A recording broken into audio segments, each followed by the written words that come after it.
رسالة أخوية للأخ عداي الغريري.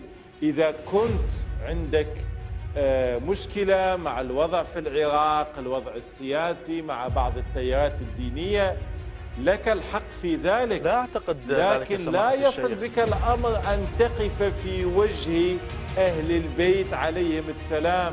أنا العبد الفقير أحمد سلمان جاهز أن أجلس على طاولة واحدة، سواء أمام الكاميرات أو في غرفة مغلقة، ونفتح هذا الموضوع لنرى من هم الذين قتلوا الحسين عليه السلام.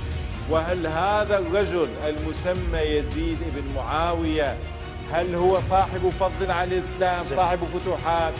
هل أمر بقتل الحسين أم لا؟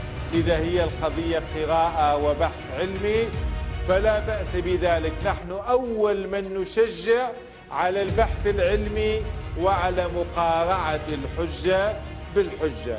الصراخ في المساجد هذا لا يقدم ولا يؤخر، كل من له عقيرة يستطيع أن يصرخ. الآن لك حجة، تفضل إلى ميدان البحث العلمي وسنرى عند البحث العلمي وعند الجلوس على الطاولة يتبين هذا الأمر.